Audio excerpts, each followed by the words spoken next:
വോട്ടെടുപ്പിന് മുൻപേ അറസ്റ്റ് പ്രതീക്ഷിക്കുന്ന ഒരു സ്ഥാനാർത്ഥി മുംബൈയിലുണ്ട്. മുംബൈ നോർത്ത് വെസ്റ്റ് മണ്ഡലത്തിലെ അമോൽ കീർത്തിക്കറാണ് ഇഡിയുടെ അറസ്റ്റിന് താൻ തയ്യാറാണ് എന്ന് പറയുന്നത്. കിച്ചടി അഴിമതി കേസിൽ നാളെ ഇഡിക്ക് മുന്നിൽ അമോൽ ഹാജരാകും. തന്നെ ഭയപ്പെടുത്താനുള്ള ശ്രമമാണ് നടക്കുന്നതെന്ന് അമോൽ 24നോട് പറഞ്ഞു.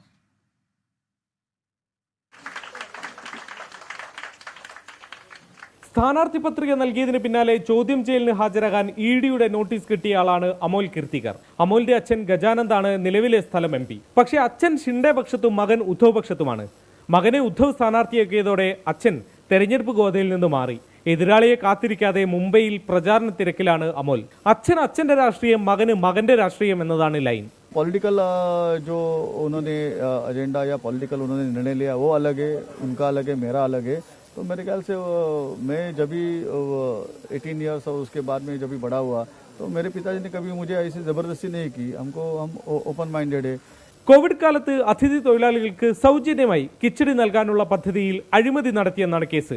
ഭയപ്പെടുത്താനുള്ള ശ്രമമാണ് കേസെന്ന് വിശദീകരിക്കുകയാണ് സ്ഥാനാർത്ഥി. ചോദ്യം ചെയ്യലിന് പിന്നാലെ അറസ്റ്റിലായേക്കും, എന്നാലും പേടിക്കില്ല. इंक्वायरी होती रहेगी और इंक्वायरी एजेंसीज जो भी मुझे पूछेंगे मैं उनको सपोर्ट करने तैयार हूँ और हमेशा करता आ रहा हूँ. उस दिन मैं नहीं गया था, अगले तारीख को मैं जाने वाला हूँ. താൻ കണ്ണുവെച്ചിരുന്ന സീറ്റ് ശിവസേന ഉദ്ധവ് വിഭാഗം കൊണ്ടുപോയ പിണക്കത്തിലാണ് സഞ്ജയ് നിരുപം കോൺഗ്രസ് വിട്ടത്. കിച്ചടി കള്ളനെന്ന് അമോലിനെ ആക്ഷേപിച്ചു.